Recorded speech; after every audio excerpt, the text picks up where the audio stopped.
सोमवारी माझा बर्थडे तर मी सोमवारी सुट्टी घेतलेली आहे कामावरनं. उद्या सुट्टी असती तर मी उद्या जाणार आहे आणि परवा सुट्टी घेतलेली आहे. घरमालकाला सकाळीच कॉल आला होता मला की तुम्ही रूम खाली करा, कारण की तरी यावर्षी बर्थडे आपला असं नॉर्मल जाणार आहे खूप लगे, कारण की मम्मी पप्पा पण नाही सोबत आणि मित्र पण नाही आहे. हाय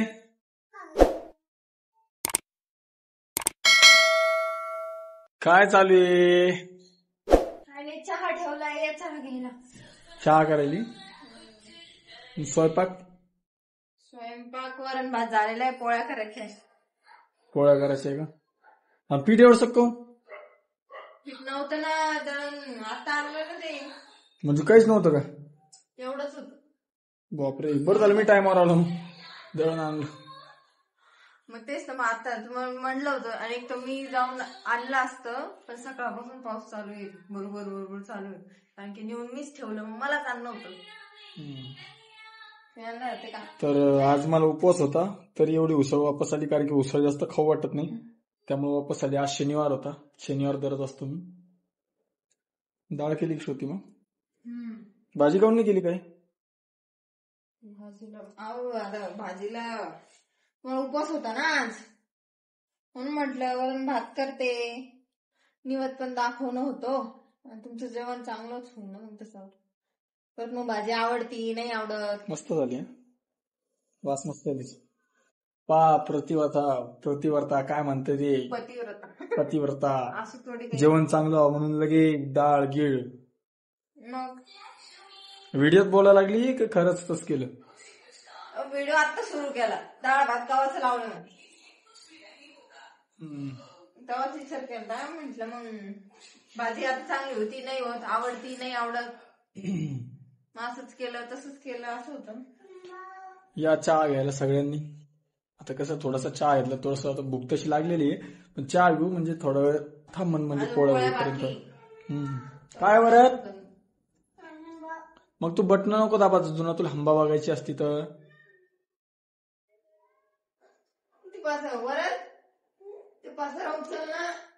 ते पसारा किती केला बरोबर तू येड्यावानी. खेळणे पडेल सगळे, मस्त पसारा करतो तो. मस्त टोपी सॉक्स. थंडीच आता थंडी वाजायला वरतला, त्याच्यामुळे टोपी सॉक्स घातलेले. बरं तुझे सॉक्स दाखव, सॉक्स दाखव तुझे सॉक्स. सॉक्स आहे तुझे ते, आणि टोपी, ती टोपी घालतो तू. बर आता काय आंबा पाहिजे तुला? बर बघ तू आंबा. सकाळी मस्त पैकी आवरलं, त्याला खाऊ पिऊ घातलं, आमची दोघांपुरती खिचडी केली ती मस्त फिक्की. हो का? मी पण झोपून राहिले. तर मस्त आता 2 दिवसानंतर माझा बर्थडे. बर्थडेला काय गिफ्ट देणार तू मला? काय गिफ्ट देणार?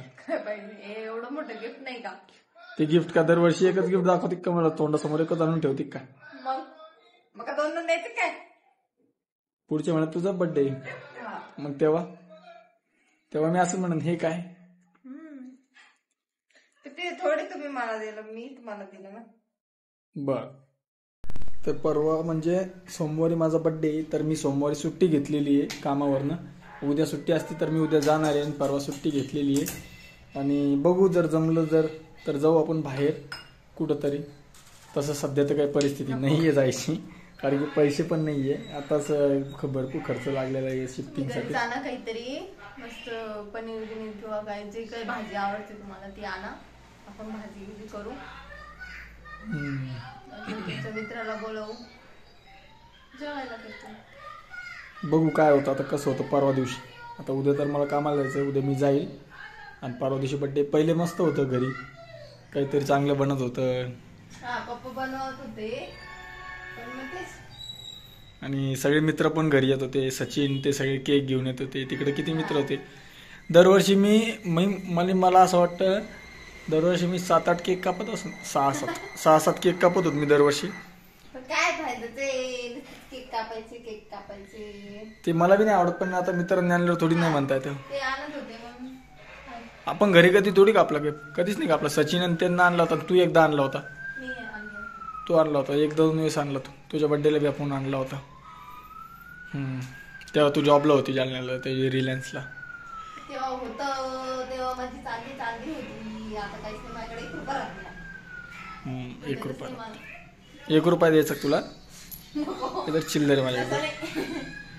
हे पहा आता हिला 1 रुपया देतो. घेत नाही बा. 1 नाही, 6 रुपये. 6 रुपये घे. 6 वेळेस 6 रुपये तुला. काय नाही, ते चिल्लर नको मला. अशी नोटा पाहिजे मला. मग 10 रुपयाची नोट देऊ का? नोटा म्हटलं मी, नोट नाही. 10च्या 10 नोटा देतो. तर हे बघा आता चहा, मस्त चहा घेऊ आता. आणि उपवास आहे आज, तर मी थोडं जेवण करून आता. सांगायचं होतं, त्याचं काय झालं? सरप्राईज ना. तर सरप्राईजचा व्हिडिओ आपण उद्या, ह्या व्लॉग नंतर आपण सरप्राईजचा व्हिडिओ टाकू आणि सगळ्यांना सांगू की काय सरप्राईज आहे. कारण की कमेंट पण येत आहे की तुम्ही काहीतरी सरप्राईज सांगणार होतात. ते सरप्राईज मी तुम्हाला लवकर सांगण्यात येणार आहे. कारण की आता आम्ही पण भरपूर दिवसापासून तुमच्यापासून एक गोष्ट लपून ठेवलेली आहे, ती सांगायची आहे आता. म्हणजे काही जणांना माहिती आहे, काही जणांना नाही माहिती. नवीन बघत असतील त्यांना नसेल. नाही, कोणालाच नाही माहिती. आपण सांगितलेलंच नाही आतापर्यंत. बघू आता, सांगू. आपल्याला ओळखतात. हा, जे ओळखतात त्यांना माहिती आहे. जे नाही ओळखत आपले व्हिडिओ पाहतात ना, परत चुकून एखाद्या कानावर येऊ शकतं. तर आपला जो विषय आहे तो मी तुम्हाला लवकरच, म्हणजे यानंतरचा ब्लॉग त्याच्यावरच येणार आहे आणि त्याचे मी पार्ट बनवणार आहे. खूप मोठा विषय आहे, तुम्हाला ऐकायला पण इंटरेस्ट येईल आणि त्यावर कमेंट करून सांगा मला. चांगलंच कमेंट करा, जेणेकरून आम्हाला अजून चांगला आधार भेटेल, अजून चांगलं वाटेल. आणि राहिला आपला बड्डेचा विषय, तर यावर्षी बड्डे आपला असं नॉर्मल जाणार आहे खूप लगे. कारण की मम्मी पप्पा पण नाही सोबत आणि मित्र पण नाही आहे. जसे आहे तर मित्र माझे, पण जेवढे असतात तेवढे नाहीये. कारण की सचिन आणि ते माझे, ते पण जवळचेच मित्र आहे माझे, देवगावचेच मित्र आहे. ते जालन्यात मित्रांचा भंडार आहे.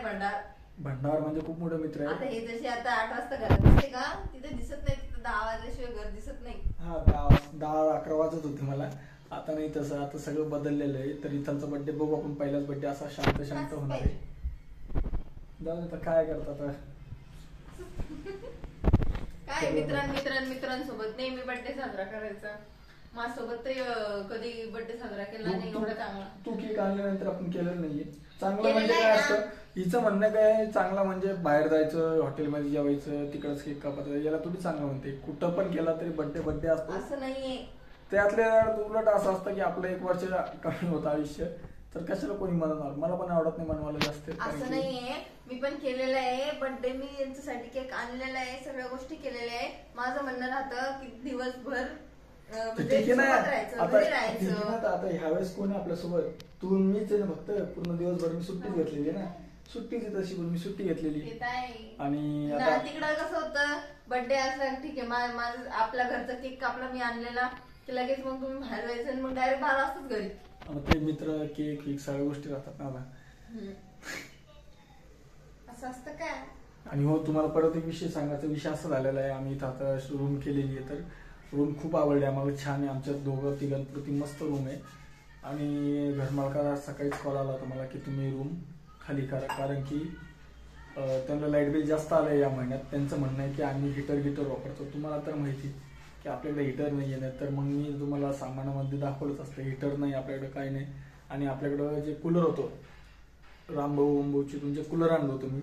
ते कूलर फक्त 3 दिवस चालल्यानंतर ते बंद पडलं. कसं का पडलं, काय पडलं काहीच माहिती नाही. जाम झालं ते. त्यानंतर आपलं कूलर बंदच होतं. आणि पंखा आपला आता 4-5 दिवस झाले पंखा लावून. तर जास्त काही आपल्या इथं वापर नव्हता. 2 लाईट होते आणि पंखा आता तो बी आत्ताच लावला. एवढ्या दिवस आम्ही बिना पंख्याचाच होतो. आणि आता घरमालकाला 6,500 रुपये लाईट बिल आलेलं आहे. तर ते म्हणताय तुमच्यामुळे एवढं लाईट बिल आलेलं आहे, तुम्ही 3 तारखेला रूम खाली करा. 3 तारखेला रूम खाली करायचं म्हटलं तर आता परत डिपॉझिट, परत सामान शिफ्टिंगसाठी खर्च, आता परत तो पण खर्च आहे. त्यामुळे बड्डेचं तर यावेळेस तर काहीच नामोनिशाण राहणार नाही माझ्या. फक्त वरदचा बड्डे आम्ही करणार आहे. श्रुतीचा पण बड्डे यावेळेस आम्ही करणार नाहीये काही जास्त. कारण की आता वरदचा बड्डे दुसराच बड्डे आहे ना. लगेच तोंड वाकडं करते. बघू काहीतरी कारण तिच्या बड्डेला मी थोडंफार. आणि आता रूम खाली करायची आता मला घरमालकाने सांगितलेलं 3 तारखेला रूम खाली करायची. तर बघू काय होतंय काय नाही. कारण की आता खूप जड जाणार आहे सगळ्या गोष्टी माझ्यासाठी. खर्च खूप होणार आहे. घरमालकाने एवढं लवकर असं नव्हतं करायला पाहिजे. 5,000 डिपॉझिट दिलं तर त्यांना 4,000 रेंट होतं. लाईट बिल पण तेच भरत होते. त्यांचा याच्यामध्येच काहीतरी प्रॉब्लेम असला. आणि कारण की काय होतं माहितीये का, आणि तुम्हाला सांगू काय होतं तर लाईट रात्री जात होती आणि डायरेक्ट दुसऱ्या दिवशी दुपारी येत होती, कारण की इतका लाईटीचा प्रॉब्लेम होता. 2-4 वेळेस अशी 4-5 वेळेस लाईट गेली की दिवस रात्र लाईट नव्हती, तरी पण एवढं लाईट बिल आलं. ठीक आहे, जाऊ दे आता, त्यांची इच्छा, त्यांना आपल्याला त्यांना नाही ठेवायचं म्हटलं आपण आपलं बघू. आता रूम मी आता जाणार आहे रूम बघायला एका ठिकाणी. तसं पण आपला विचार झाला होता लाईटीमुळे चेंज करायचं. हा, कारण की हे यांना यायला उशीर होतो, कधी 9 वाजता 9:30 वाजता, आणि त्यातल्या त्यात लाईट राहते. तेव्हा रात्री लाईट जायची, तर मग वरदानी असं एकटं नाही हे होत ना. ठीक आहे, मी तुम्हाला थोडं पुढे सांगतच राहीन रूमचं काय होतं काय नाही. आता सध्या ब्लॉग खूप मोठा होतो, त्यामुळे मी हा व्हिडिओ इथंच थांबवतोय. सगळ्यांनी कमेंट करून सांगा व्हिडिओ कसा वाटला कसा नाही, आणि अजून काय बदल केला पाहिजे व्हिडिओमध्ये काय नाही ते पण सांगा. आणि बोर काय होतंय तुम्हाला ते पण सांगा. भरपूर कमेंट बोर होतोय पण येतोय, तर काय करायला पाहिजे ते पण सांगा. आणि आपल्या चॅनलला सबस्क्राईब करायला विसरू नका. तर सगळ्यांनी आपापली काळजी घ्या, आपल्या परिवाराची बी काळजी घ्या, आणि आपण भेटूया आता पुढच्या व्हिडिओमध्ये. तोपर्यंत सगळ्यांना बाय बाय. वरदला बाय. वरद बाय कर. वरद.